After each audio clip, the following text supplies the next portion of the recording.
The dawn air was thick with tension over the misty plains of northern Cambodia. Villagers stirred uneasily, their morning routines halted by a distant, unfamiliar hum growing louder by the second. Farmers looked skyward. What they saw chilled them to the bone, dozens of sleek, angular silhouettes cutting through the golden sunrise like falcons on a hunt. Thai F-16s, made in the United States, thundered overhead in tight formation, their contrails slashing across the sky like ghostly claws. The country held its breath. In the jungle near the ancient ruins of Priya Vihir, Captain Vannak Dara, call sign Cobra 1, adjusted the worn strap of his flight helmet as he strode toward his F-17 helicopter. A seasoned pilot with scars both visible and buried deep, Vannak had served Cambodia's air wing for over a decade. But today felt different. This wasn't just a border patrol or supply drop. Something darker loomed. Command says they crossed the border at Mach 1.5, came the voice of his co-pilot, Lieutenant Soka, young but sharp, eyes blazing with fire and nerves. 36 jets. Fully armed. No warning.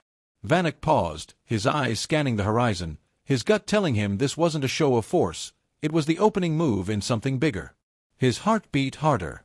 On his chest, beneath the flak vest, rested a locket holding a photo of his late wife and daughter, lost years ago in a flash flood. Flying, serving, surviving, these were all that remained. He climbed into the cockpit, flicked switches, and brought the ancient bird roaring to life. Spin up the gunship team. We'll intercept before they reach Siem Reap. Within minutes, the air above Cambodia roared with the sound of rotor blades as 6 Mi-24 gunships and 2 Mi-17s, including Cobra 1, lifted into the sky. Armed with 30mm cannons and heat-seeking missiles, they had a fraction of the speed and maneuverability of the F-16s, but this was their home turf. They knew the jungle, the valleys, the dead zones where radar failed. It was their only edge. As they gained altitude, Vannak's radio crackled.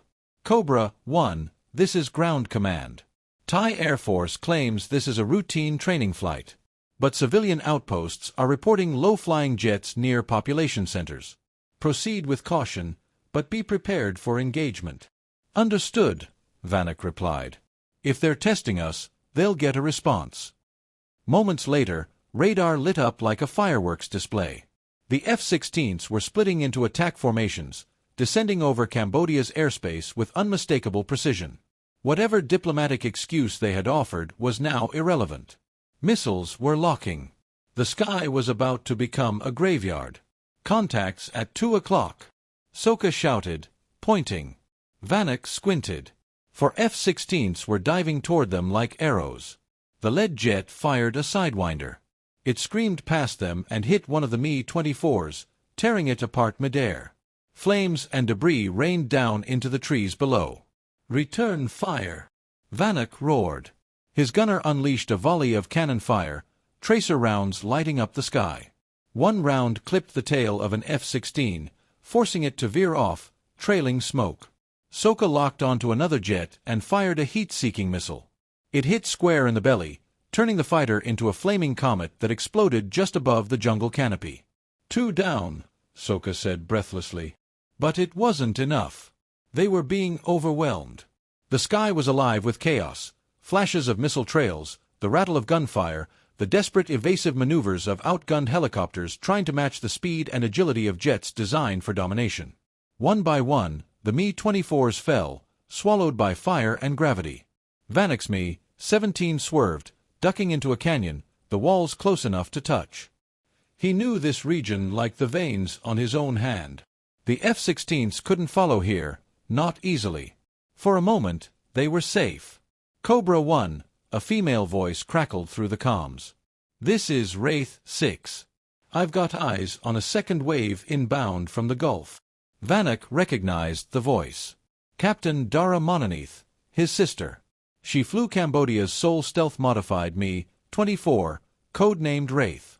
A ghost in the jungle. No one flew lower, faster, or with more raw courage. You should have stayed grounded, Vannak muttered, even as relief flooded his heart. Thought I'd come say hello, she replied with a grin in her voice. Cover your 6. I'm lighting them up. A second later, Mononith streaked past them, hugging the treetops, letting loose a burst of cannon fire that crippled another F-16. The pilot ejected, his chute opening like a white flower above the wreck. "That's 3, Soka muttered. "But even heroes bleed." A missile, possibly fired from a Thai AWAC support craft, locked onto Wraith. Vannak watched in horror as the missile arced downward and struck her mid-fuselage.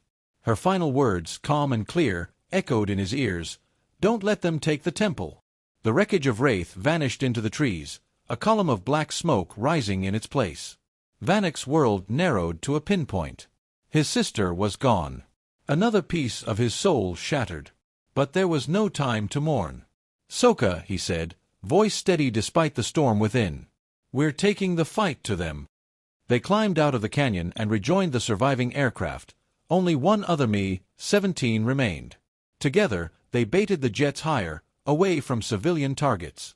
Then Vannak did something no one expected. He climbed higher. Higher than the F-16s. Too high for his old machine's limits. "Are you crazy?" Soka shouted. "I'm ending this." Vannak had an ace left, a secret payload, a prototype EMP device retrofitted into his chopper for field testing. It was only meant for ground-based systems. But desperate times. "Command, I'm authorizing detonation protocol Sigma. Immediate burst." "Negative, Cobra 1. That blast will take you down with it." "I know." He hit the arming switch. Soka turned to him, understanding washing over her face. "You don't have to." "Go," he said softly. "Take the chute." "That's an order." She hesitated, eyes welling. "You saved me. Let me stay." "Live, Soka. That's how you honor the fallen." Reluctantly, she unbuckled, moved to the back, and launched out into the open sky, her parachute opening as Vannak climbed past 22,000 feet. The F-16s locked onto him, several climbing in pursuit. That was the plan. He reached the apex, looking down at the land he had bled for, the jungles where he lost his family, the temple his sister died to protect. "I'm coming home," he whispered, and triggered the detonation. A blinding pulse rippled through the sky like a wave of white fire. Every aircraft within a 30-kilometer radius blinked out, avionics fried, engines stalling, systems crashing. F-16s spiraled down like dead birds. The last of Cambodia's helicopters auto-rotated, gliding towards safe clearings. Radios went silent. Then, stillness. A day later, amidst scorched trees and smoldering wrecks, UN peacekeepers arrived. Global outrage exploded. Thailand denied the attack, calling it a tragic malfunction during training. Cambodia, scarred but standing, held a ceremony at Priya Vihir Temple. Soka stood before the stone steps, now silent with history, and placed Vannak's dog tags beneath a sacred Naga statue. A warm breeze stirred the leaves. And then, from the jungle beyond, came the low, familiar thump of rotor blades. She turned sharply. A helicopter, blackened but intact, limped over the horizon, and Mi-17. The same call sign. Cobra 1. As it descended, a figure leaned from the side.